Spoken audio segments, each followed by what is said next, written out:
हमारी चर्चा आचार्य पुण्य देव द्वारा लिखित श्री समय सार ग्रंथ पर चल रही है, जिसमें आज अपन ने 3 अधिकारों की पूजन देखी थी। पुण्य पाप अधिकार, आश्रम अधिकार और संबद्ध अधिकार। तो आज अपन 3 अधिकारों की चर्चा करेंगे। अपने पास समय कम है, अधिकार ज़्यादा है। 45 मिनट में से एक अधिकार को 15-15 मिनट देंगे तब काम बनेगा। तो चलिए, सबसे पहला अधिकार है पुण्य पाप अधिकार। कौन सा अधिकार? पुण्य पाप अधिकार। पुण्य पाप अधिकार में आचार्य पुण्य देव क्या बताना चाह रहे हैं? आचार्य देव ये बताना चाह रहे हैं कि भैया सुनो, पुण्य पाप 2 अलग अलग चीज़ नहीं है, पुण्य पाप दोनों एक ही है। क्या कह रहे हैं? पुण्य और पाप अलग अलग चीज़ नहीं है, दोनों एक ही है। ये पुण्य पाप अधिकार का सार है। सारा जगत पाप को तो बुरा जानता है। हिंसा करना किसको अच्छा लगता है? झूठ बोलना किसको अच्छा लगता है? 5 पाप को गंदा तो सब जानते हैं, लेकिन समय सार भी वही बात बताए तो समय सार की खासियत क्या होगी? चाचा जी, बात समझ में आ रही है? पाप को तो सारा जगत बुरा कहता है। कोई भी आपको उपदेश देता हुआ मिल जाएगा कि भैया पाप नहीं करना चाहिए। हिंसा, झूठ, चोरी, कुसील, परिग्रह सब पाप छोड़ने योग्य हैं। जगत में कोई भी व्यक्ति ये उपदेश दे मिल जाएगा, साधारण सी बात है। तो साधारण सी बात समय सार में नहीं मिलेगी। समय सार भी उत्कृष्ट बात करता है, अलग दुनिया की बात करता है। ये कहता है पाप तो है ही, पर उसके साथ पुण्य भी है। नहीं भैया, आप ऐसा मत बोलो। पुण्य को हे बोल दोगे तो मंदिर खाली हो जाएंगे। कौन पूजा करने आएगा? कौन भगवान की भक्ति करने आएगा? पंडित जी, आप स्वाध्याय किसको सुनाओगे? आप अकेले ही बोलते रहोगे क्या? इसलिए पुण्य को हे मत बोलो। बात समझ में आ रही है? अगर आप दया, दान, पूजा, भक्ति इन सब को हे बोल दोगे तो लो मंदिर में कौन आएगा? मंदिर में कोई नहीं आएगा ना। लेकिन कह रहे हैं सुनो, हम पुण्य को हे बोल रहे हैं, उसका मतलब ये है कि पुण्य में धर्म नहीं है।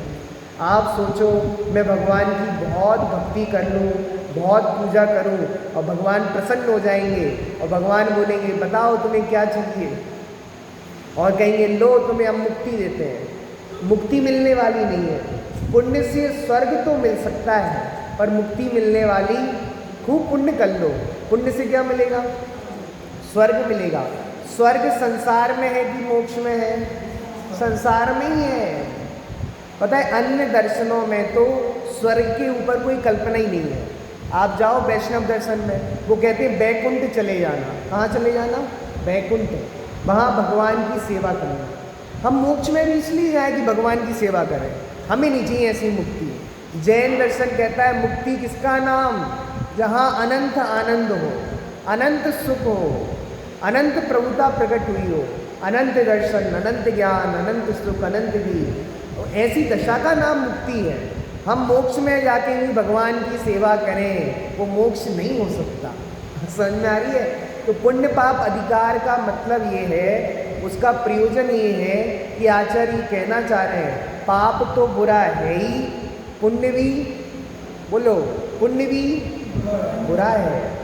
सुनो, भगवान की भक्ति करने से मोक्ष नहीं मिलता, भगवान की पूजन करने से मोक्ष नहीं मिलता। बात पहचाननी पड़ेगी, बहुत गरिष्ठ बात है, चक्रवर्ती की खीर जैसी बात है। चक्रवर्ती की खीर को कौन पचा पाता है?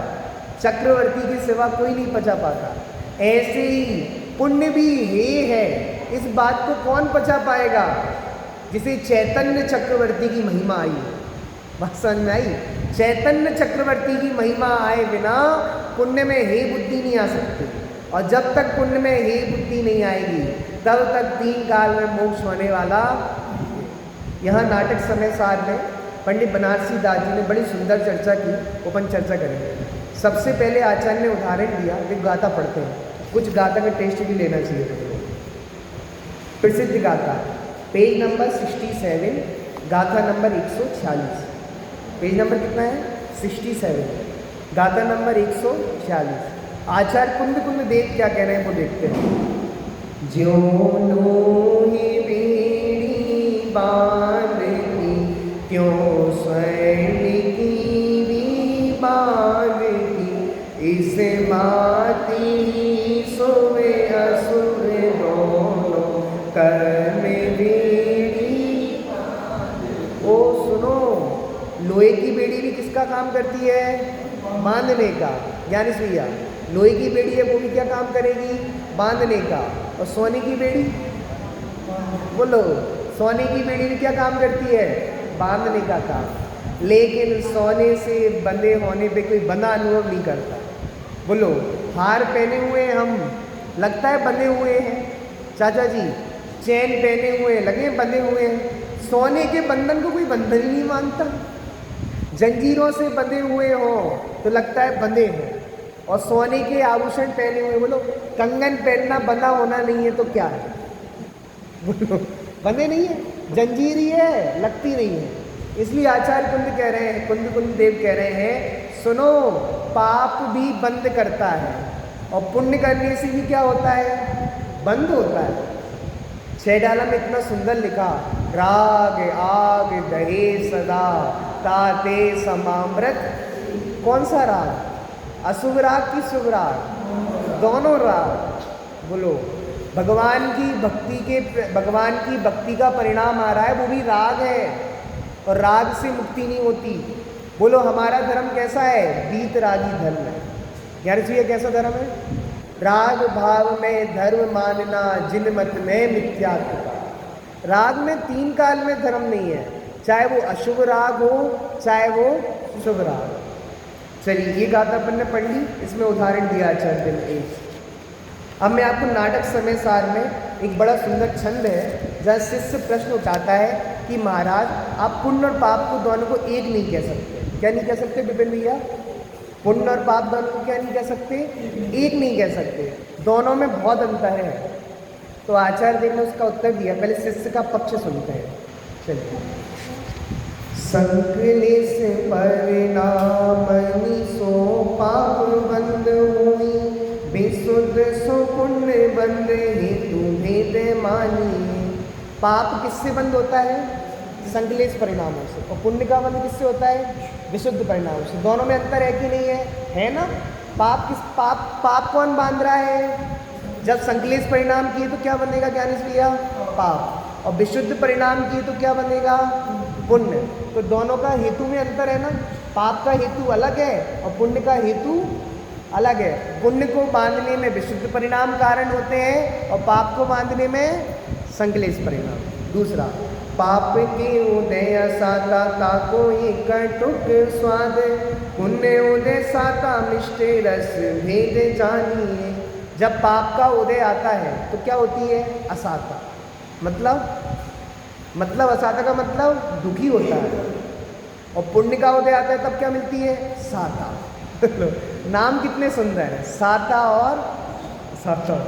चलो, साता मिल जाएगी, साता आएगा, और असाता आएगी तो असाता रहेगी। सुनो, ये कह रहे हैं कि पाप का स्वाद अलग है और पुण्य का स्वाद अलग है। पुण्य का स्वाद कैसा है? मीठा है। और पाप का स्वाद कैसा है? कड़वा है। यानी भैया, पुण्य का स्वाद कैसा है? मीठा। और पाप का स्वाद कटुक, कड़वा। दो हो गए अंतर। तीसरा, पाप संकले से रूप पुण्य है विशुद्ध रूप, दोनों को स्वभाव भिन्न भेद यो बखानी। दोनों के स्वभाव में भी अंतर है। पाप संकलेश रूप है और पुण्य कैसा है? विशुद्ध रूप है। चौथा अंतर, पाप सो कुगति होई पुण्य सो सुगति होई, ऐसो फल भेद पर तक्ष पर मानिए। चार चीजें बता दी। ज्ञान से कितनी चीजें? चार। कितनी?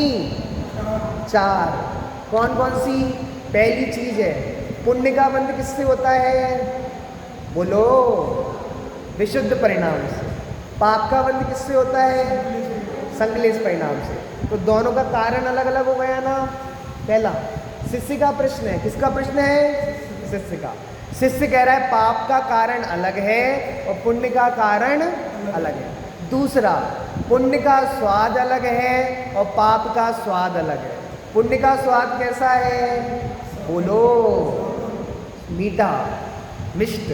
और पाप का स्वाद कैसा है? कड़वा। यानी तो ये पुण्य का स्वाद कैसा है? मीठा। कौन सा मीठा? बर्फी जैसा? कौन सा बताओ? गुलाब जामुन जैसा? कौन सा मीठा? सब मीठा है। आगे तीसरा, तीसरा कह रहे हैं दोनों के स्वभाव में भी अंतर है। पाप संकलेश रूप है और पुण्य विशुद्ध रूप है, विशुद्ध भाव रूप है। तो स्वभाव में अंतर है। और चौथा अंतर बता दिया कि पुण्य करने से क्या मिलती है? सुगति। पुण्य करने वाला कहाँ जाएगा? स्वर्ग। पाप करने वाला कहाँ जाएगा? तो दोनों के फल में भी अंतर है ना। प्रश्न समझ में आया कि नहीं आया? पुण्य और पाप में चार चीजों का अंतर है। कितनी चीजों का? पहला क्या अंतर है? कारण का अंतर। किसका अंतर? बोलो, पहला अंतर किसका है? अरे बोल ही नहीं रहा। कारण का अंतर है। दूसरा अंतर किसका है? स्वाद। किसका अंतर है? स्वाद का। तीसरा अंतर किसका है? स्वभाव का। किसका है? स्वभाव का। और चौथा अंतर किसका है? फल का। किसका अंतर है? फल का। तो अब शिष्य कह रहा है कि चार चार चीजों का अंतर है, तो आप पुण्य और पाप को एक नहीं कह सकते। पुण्य पाप दोनों कैसे हैं? अलग अलग है।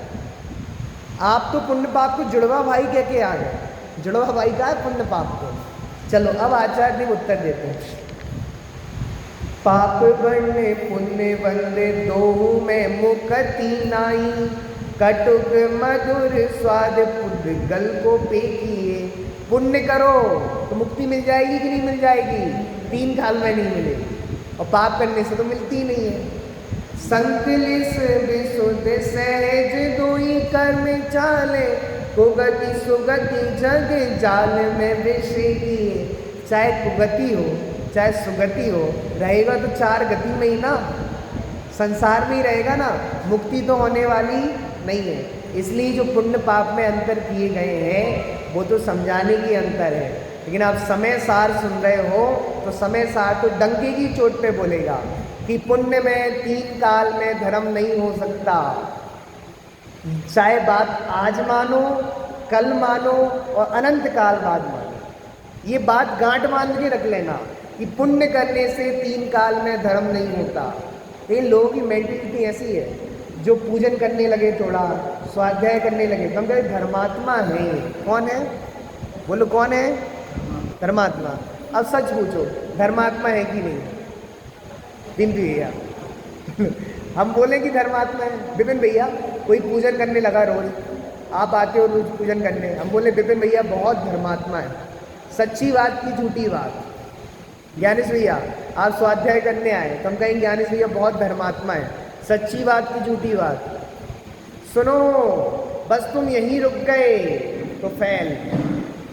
अगर तुम भगवान की भक्ति करने आते हो, पूजा करने आते हो, शाबाश, अच्छा काम है। लेकिन तुम भगवान की भक्ति में ही संतुष्ट हो गए कि भैया बस हो गया मोक्ष मार्ग, तो रुक गया कल्याण। इसलिए भैया मात्र भक्ति करने से, पूजा करने से मोक्ष होने वाला नहीं। सचमुच हमारे आचार्य तो पुण्य से हमारी मिठास छुड़ाने के लिए क्या क्या तर्क देते हैं। योग सार में तो ये कहा पुण्य पुण्य पाप है। क्या तर्क दिया? पुण्य पाप है। अरे पुण्य पाप कैसा है? उनने गाता दी कि पाप को सारा जगत पाप कहता है, पर बिरल ज्ञानी जन कहें पुण्य भी तो पाप है। यानी इसलिए अभी तक सुना ये बात, पुण्य भी पाप है। कौन सुनाए ये बात? आचार्य कुंद कुंद देव के चरणों में बैठो, तब तो ये बात पल्ले पड़ेगी, पुण्य भी पाप है। क्यों पाप है? पाप की परिभाषा यहाँ अलग है।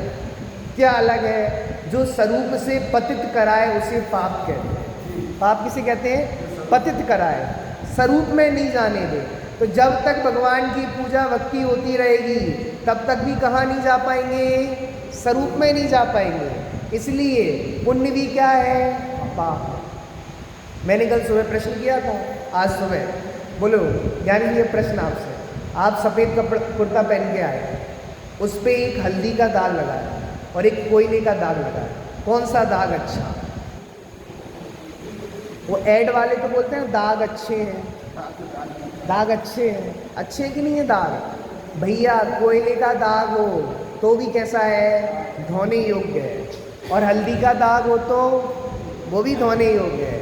कोयले का दाग पाप रूप, हल्दी का दाग पुण्य रूप। लेकिन जब तुम्हें आत्मा का अनुभव करना है तो पाप को भी छोड़ना पड़ेगा और पुण्य को भी छोड़ना पड़ेगा। एक बात और कह दूं, पुण्य छोड़ना नहीं पड़ेगा, पुण्य छूट जाएगा।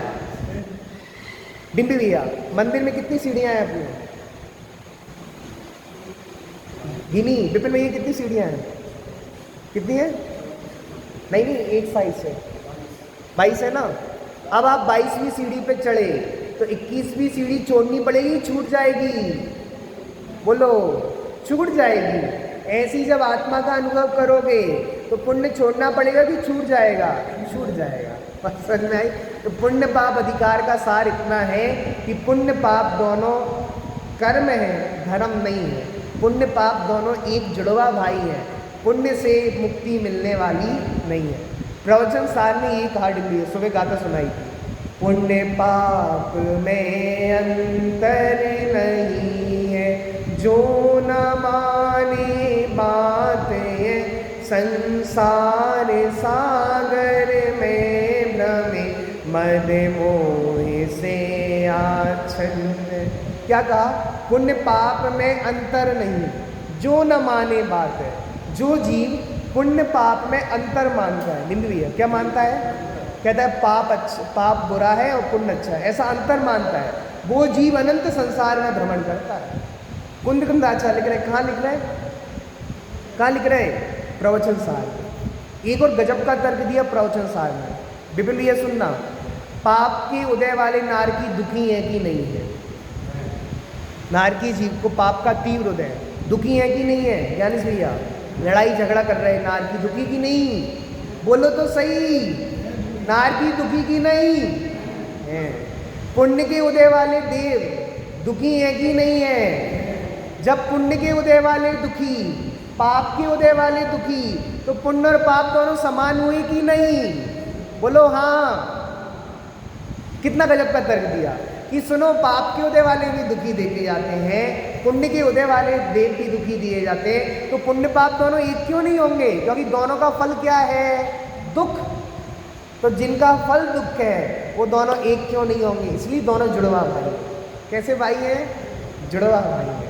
भैया दादा उदाहरण देते हैं, जैसे मान लो आचार्य अमृतचंद ने एक उदाहरण दिया, हथनी होती ना, हथनी, हाथी को फंसाना है तो हथनी का प्रयोग किया जाता है। किसका प्रयोग किया जाता है? कुरूप। एक दो प्रकार की हथनी होती है, एक होती है कुरूप और एक होती है सुरूप। तो कुरूप हथनी के पीछे कोई नहीं पड़ता, जो सुंदर हथनी होती है हाथी उसके पीछे पड़ता है। तो जो पकड़ने वाले होते हैं ना, हाथी को पकड़ने वाले, तो कुरूप हथनी का प्रयोग नहीं करते, जो सुंदर दिखने वाली है उस हथनी का प्रयोग करते हैं। किस लिए प्रयोग करते हैं? हाथी को पकड़ने के लिए। डिम्पी भैया, अब वो जो स्वरूप हथनी है देखने में बहुत अच्छी लग रही है, सुंदर लग रही है, हाथी उसके पीछे चलता है, चलता चला जाता है। बीच में जो हाथी को पकड़ने वाले लोग होते हैं वो गड्ढा खोद देते हैं और गड्ढे के ऊपर घास डाल देते हैं थोड़ी थोड़ी नॉर्मल। अब क्या हुआ? हथनी तो साइड से निकल गई और अब हाथी कहता है देखो हथनी तो साइड से निकल गई, हथनी के पीछे जाना है तो कैसे चलो? सीधे चलो। तो हाथी कहाँ गिर जाता है? गड्ढे में। किसके पीछे पड़ गया? किसके पीछे? हथनी के पीछे। कौन सी हथनी? स्वरूप हथनी। आचार्य अमृतचंद कह रहे सुनो क्या कह रहे हैं, ऐसे ही तुम पुण्य के पीछे पड़ोगे तो कौन होगे? बंध जाओगे। जैसे हाथी स्वरूप हथनी के पीछे पड़ा तो किस में हो गया? बंधन में पड़ गया। अब उसे महावत ने बांध लिया। ऐसे ही तुम पुण्य के पीछे पड़ोगे तो किससे बंधोगे? कर्मों से बंधोगे। आपको पता है ये लोक की रीति है, ठगने के लिए भी दुकानों में कौन सी स्त्री रखी जाती है? दुकानें खुली रहती है ना, बड़ी बड़ी स्टोर है भैया, तो बड़ी बड़ी स्टोरों में महिलाओं को रखना है। कौन सी महिलाएं रखी जाएंगी? स्वरूप की, सुंदर की कुरूप? सुंदर। आदमी ठगा जाएगा। बोलो यही है टेक्निक। बोलो आपको जो कॉल आते हैं मोबाइल सेंटर से, किसके आते हैं? जिसकी आवाज़ अच्छी उसके आते हैं। क्यों? आप ठगाए जाओगे। ऐसे ही पुण्य आपको ठग लेगा। सचमुच आचार्य कितनी मेंटलिटी को पहचानने वाले थे अमृतचंद आचार्य। इस तरह आचार्य ने उदाहरण दिए हैं कि भैया सुनो, पाप तो बुरा है ही पर पुण्य भी बुरा है, पर ऐसा समझ के छल ग्रहण नहीं करना। भैया पुण्य पाप तो दोनों एक ही हैं, चाहे पुण्य करो चाहे पाप करो, एक ही बात है ना विपिन भैया। पुण्य पाप दोनों कैसे हैं? एक है। तो चाहे पुण्य करो चाहे ऐसा स्वच्छंदीपना ग्रहण नहीं करना। ऐसा स्वच्छंदीपना ग्रहण करने वाले नरक निगोद में जाते हैं। अरे तुम्हें ऐसा विचार क्यों नहीं आता, जब पुण्य भी है पाप भी है तो हमें दोनों नहीं करना, हमें तो आत्मा का अनुभव करना है। किसका अनुभव करना है? लेकिन जीव तो छल ग्रहण करने वाले होते हैं। इसलिए आचार्य कुंद ने 5वीं गाथा में लिखा छलम ना भेतव्यम, छल ग्रहण नहीं करना। इस तरह अपन ने पुण्य पाप अधिकार को देखा। इसकी आप जयमाला निकालो, इसमें अपन 1-2 छंद पढ़ते हैं, फिर अपन आश्रव और संबर अधिकार का छंद। तीसरा छंद मिल गया, पेज नंबर है 72, 72 पेज नंबर। चलिए तीसरा छंद पढ़ेंगे। पुण्य भला रे पाप बुरा सारा जग कहता, पर निश्चय से इनमें कोई भेद नहीं है। कर्म बंध के कारण तो दोनों ही होते, कर्म बंध कटने का कारण कोई नहीं है। सोने की बेड़ी पुण्य पाप लोहे की बेड़ी, पर दोनों बंधन का कारण ही होती है। दोनों में से कोई नहीं मुक्ति का कारण, परम सत्य का उद्घाटन जिन वाणी करती। पुण्योदय से मिलती हमें भोग सामग्री, उसे भोगने से बंधता है पापोदय से सभी भयंकर दुख को भोगे। इस तरह पुण्य भी हो जाता दुखों का कारण। अब सुनो, एक दादा ने तर्क दिया, जितनी हमें भोग सामग्री मिलती है वो सब किसके उदय से मिलती है? किसके उदय से मिलती है? पुण्य के उदय से। आप सबके पास घर है कि नहीं है? बेघर तो नहीं हो? नहीं है ना? तो किसके घर उदय से मिला? पुण्य के उदय से। ये कपड़ा पहने किसके उदय से मिला? पुण्य के उदय से। परंतु पुण्य के उदय से मिली जितनी भोग सामग्री है उसको भोगने से बंधता क्या है? पाप। गजब किया। मिली किसके उदय से है? पुण्य के उदय से, पर भोगने से बंधेगा क्या? पाप। इससे क्या सिद्ध हो गया? पुण्य पाप का कारण है। इसका कारण है। अटपटी बात नहीं लगती आपको डिम्पी भैया? इतनी सारी सामग्री मिलती किसके उदय से है? पुण्य के उदय से, पर भोगो तो क्या बनेगा? पाप बनेगा। गजब बात है। फिर देते ही क्यों भैया? हमें मिलती है वो तो पुण्य के उदय से जो सामग्री मिलती। दादा एक और तर्क देते हैं, जो सामग्री हमारे पास है वो है क्या? कौन सा पाप है? हमारे पास घर है, गाड़ी है, रुपया पैसा है, सब क्या है? परिग्रह है। परिग्रह पाप है कि नहीं है? हिंसा, झूठ, चोरी, कुशील, परिग्रह। पुण्य के उदय से क्या मिलता है? परिग्रह। परिग्रह क्या है? तो पुण्य का उदय क्या देता है? इसलिए पुण्य भी पाप है। तर्क समझ में विपिन भैया? पुण्य का उदय और जितनी हमारे साथ सामग्री मिली है वो सब क्या है? परिग्रह। तो पुण्य का उदय क्या देता है? पाप ही देता है, गजब की बात है। लेकिन लोग कहाँ आँख उठा के देखते हैं। ये परम सत्य का उद्घाटन जिनवाणी करती है। जैनों को तो परिग्रह पाप ही नहीं लगता, गजब की बात तो है। 4 पाप को तो बड़ा जोर शोर के बोलते हैं, हिंसा पाप है, झूठ पाप है, चोरी पाप है, कुशील पाप, परिग्रह है हमें नहीं पता परिग्रह क्या है। परिग्रह पाप है, पता ही नहीं परिग्रह पाप। हमें लगता है, पता दुनिया अलग ही सोचती है। जिसके पास बहुत सारा पैसा हो, रुपया, उसे लोग कहते हैं पुण्यात्मा। क्या बोलते हैं? बहुत पुण्यात्मा जी है। अरे समय सार कह रहा है, जिनवाणी करें, पाप आत्मा, बहुत परिग्रह है, इसको ज़्यादा परिग्रह है। मतलब लोगों की सोच में और जिनवाणी की सोच में कितना अंतर है। चाचा जी, जिसके पास 10 मकान हो, 10 गाड़ी हो, वो पुण्यात्मा की पापात्मा? ये तो बहुत पुण्यशाली जीव है। कितने सारे इनके पास मकान है, कितनी गाड़ी है, कितने घोड़े हैं। अरे पुण्यात्मा नहीं है, ये परिग्रह है, ये पापात्मा है। कौन बोले बताओ? पंडित जी सोच समझ के बोला करो, लोग दान नहीं देंगे मत दो, हमारा क्या बिगड़ता है। तो जिन्हें दान चाहिए वो करें, उनकी बड़ाई हमें नहीं चाहिए किसी से कुछ। हम तो जिनवाणी की बात बोलेंगे कि सुनो, जितना परिग्रह है सब पापात्मा है, पापी है, पुण्यात्मा नहीं है। बोलो तो भैया पुण्यात्मा किसको कहें? जल्दी भैया, पुण्यात्मा हम उसको कहेंगे जिसके पास भोग सामग्री तो है पर भोगों से विरक्ति है, वो है पुण्यात्मा। असली पुण्य तो वो बांध रहा है, इतना सारा भोग होने पे भी भोगों से रंच मात्र भी आसक्ति नहीं है। भरत चक्रवर्ती को देखो, 6 खंड छोड़ के चले गए, कैसे? जैसे नाक छिनक डाली, नाक छिनक दी, उसको कौन दिखता है दोबारा? जिसने उल्टी कर दी, आप उसको दोबारा चाटोगे कि नहीं चाटोगे? नहीं, उच्छिष्ट है ये। ऐसे ये पुण्यात्मा जीव है, भोग होने पे भी विरक्ति है। बात समझ में आई? चलो, इस तरह अपन ने पुण्य पाप अधिकार में एक आध छंद और होता है, अच्छा तो देखते हैं। हाँ देखो, 7वें नंबर का छंद।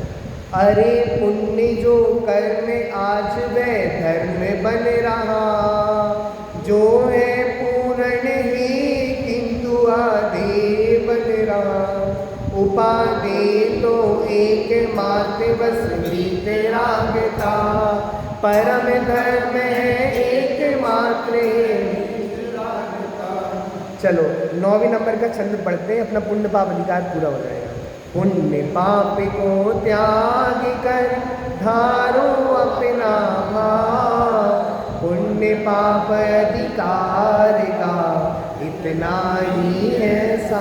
हम तो सार बता रहे, यानी ये क्या बता रहे? सार बता रहे।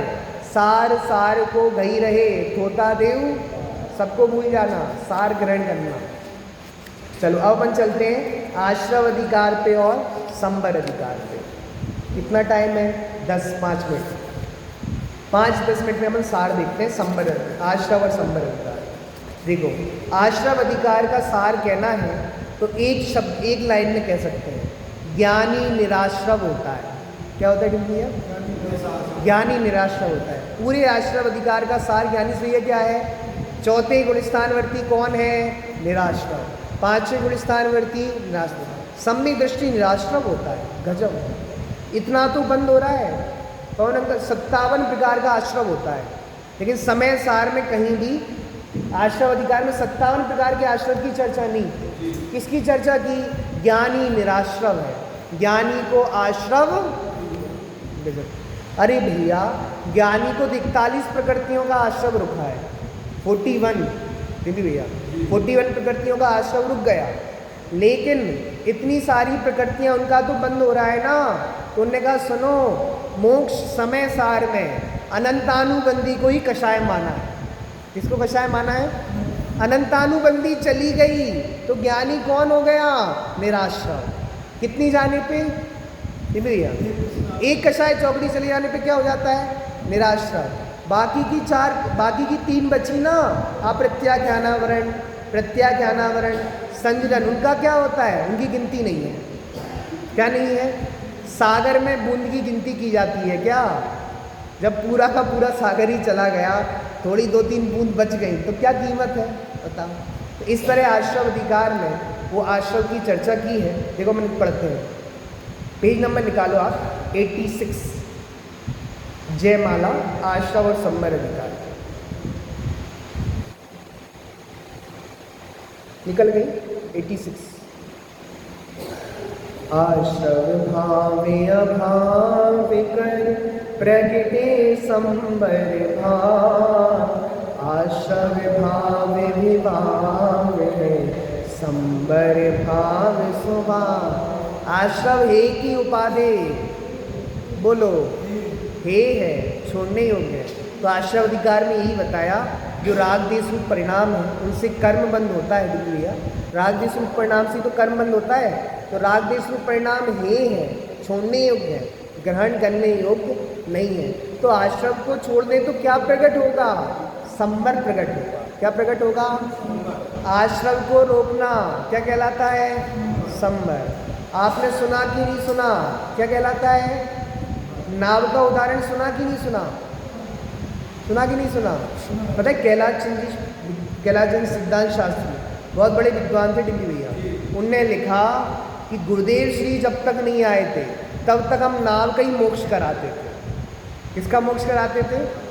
नाव का ही मोक्ष कराते थे। तो सात तत्व को समझाने की उदाहरण देते हैं नाव का, कि भैया नाव है, नाव को चलाने वाला जो क्या कहते हैं उसको, नाविक। वो कौन है?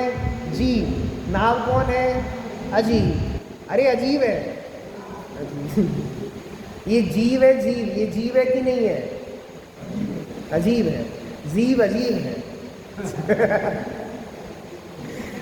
सुनो, अब जो नाव चला रहा है वो कौन है? जीव। और नाव क्या है?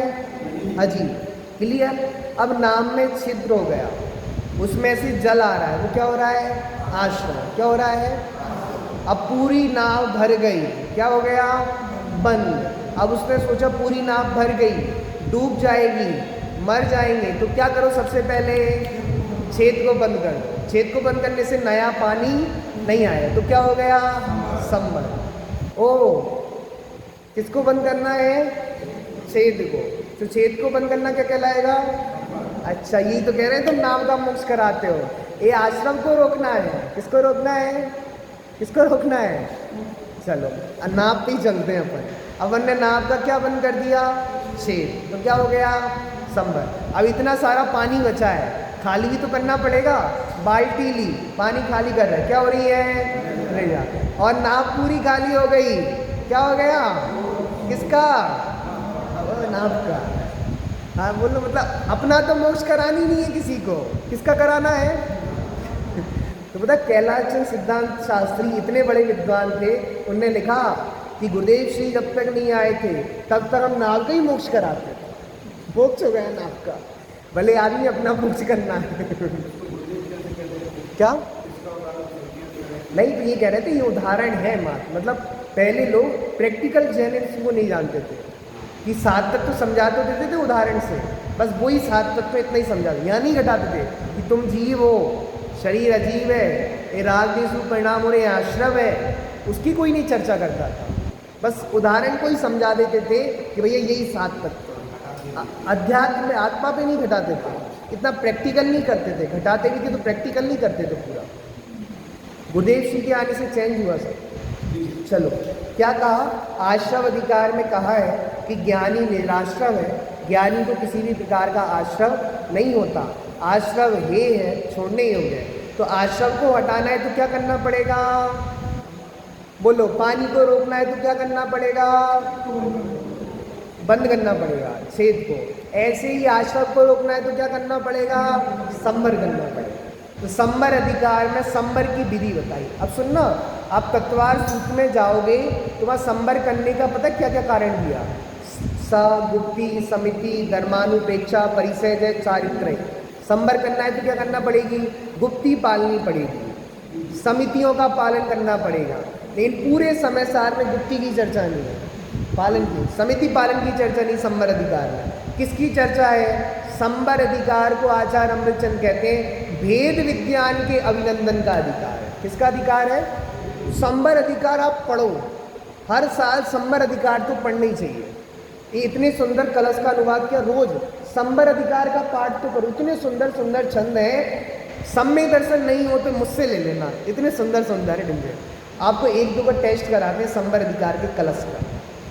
चलो पेज नंबर 86 खुला हुआ है आपका 86, उसमें ही ऊपर देखो 130 नंबर का कलश। कौन सा कलश है? हाँ 130 करो। अरे भक्त जन भव्य भावना वेद ज्ञान की, सच्चे मन से बिन विराग के तब तक भाना, जब तक पर से हो विरक्त ज्ञान ज्ञान में, ही तिर ना हो जाए अधिक क्या कहे। वेद विज्ञान कब तक करना? जब तक ज्ञान ज्ञान में प्रतिष्ठित ना हो जाए, तब तक सम्यक ज्ञान नहीं हो जाए, तब तक क्या करते रहना? वेद विज्ञान। अब सुनो 131वें नंबर कलश में तो और गजब कह दिया। क्या कह रहे हैं? सुनो चाचा जी क्या कह रहे हैं? आज तक जो भी सिद्ध बने हुए हैं, ज्ञानेश भैया, आज तक जितने भी सिद्ध बने सब भेद विज्ञान के बल से बने हैं। किसके बल से बने हैं? और जो संसार में भटक रहे हैं वो भेद विज्ञान के अभाव से भटक रहे हैं। भेद विज्ञान था सिद्धा सिद्धा, उसका पद्यानुवाद। अब तक जो भी हुए सिद्ध या आगे होंगे, महिमा जानो एकमात्र सब वेद ज्ञान की, और जीव जो भटक रहे हैं भव सागर में, वेद ज्ञान के ही अभाव से भटक रहे। बोलो भेद विज्ञान हो तो कहाँ जाओगे? सिद्धालय में। और भेद विज्ञान का अभाव होगा तो कहाँ भटकेंगे? किसे कहते हैं भेद विज्ञान? कराया इन्होंने। उपयोग उपयोग में है, क्रोध आदि कर्म कर्म में है, उपयोग नौ कर्म में है, उपयोग डिम्बी भैया। गुस्सा आ रहा है, गुस्सा बहुत तेज आ रहा है, उस समय ज्ञान हो रहा है कि नहीं हो रहा? अरे उस समय गुस्सा गुस्से में है, ज्ञान भैया किसी से आपकी लड़ाई हुई जोरदार, बहुत भयंकर लड़ाई हुई, तीसरा व्यक्ति बचाव करने आया, भैया ज्ञानेश भैया मत लड़ो, अच्छी बात नहीं लड़ना, सुन लो भैया मेरे को अभी बहुत तेज गुस्सा आ रहा है, अभी मेरे से मत बोलो। तो आप गुस्से के समय भी जान रहे हो कि नहीं जान रहे? मतलब गुस्से के समय भी कौन मौजूद है? ज्ञान। इससे पता चलता है क्रोध अलग है, ज्ञान।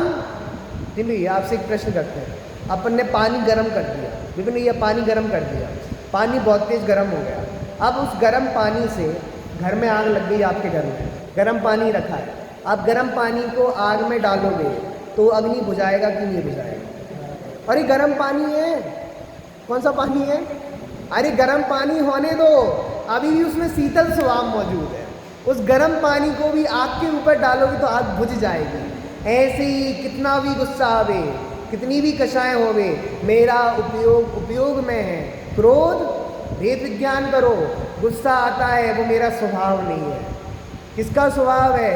मेरा स्वभाव नहीं। मेरा स्वभाव क्या है? ज्ञाता दृष्टा, ज्ञाता दृष्टाता, ये इसे कहते हैं भेद विज्ञान। अरे भैया मेरा गुस्सा आपने देखा नहीं है, किसका गुस्सा? किसका गुस्सा? मेरा गुस्सा। भले आदमी गुस्सा तुम्हारा नहीं है। लोगों को घमंड बहुत होता है, अभिमान। भाई साहब आपने मेरी पहुंच देखी नहीं है, तुम्हारी पूंछ बहुत लंबी है, हमें पता है, मेरी पहुंच बहुत लंबी है। नहीं भैया मेरी पहुंच, मान कषाय का पोषण क्यों कर रहे हो? मान तुम्हारा नहीं है। पंडित जी आप मेरी चालाकी जानते नहीं हो, काली मिर्च में भी पपीते के बीजे मिला के बेच देता हूँ, मेरी चालाकी। किसकी चालाकी? इसे कहते हैं मान कषाय में एकत्व बुद्धि। किसकी बुद्धि? मान कषाय में एकत्व। ऐसी जीव ज्ञान में और कषाय में भेद विज्ञान नहीं करता, और जो भेद विज्ञान करते हैं वो कहाँ पहुँच जाते हैं? सिद्धालय। चलिए बस अपन लास्ट वाले एक छंद पढ़ते हैं, फिर इस अधिकार को पूरा करें। तीसरा भी पढ़ते हैं। हे आश्रम भाव उपदेय संबर, जानना गेलो कालो के है, अरे निज शोधात्मा आश्रमों को छोड़ संबर, भाव को अपनाइए, जान लो कालोगे को निज आत्मा को जाइए। सचमुच आश्रव और संवर अधिकार का सार ये है कि आश्रव को छोड़ो और संवर को अंगीकार करो। इस तरह अपन ने आज 3 अधिकारों का सार देखा। सहजा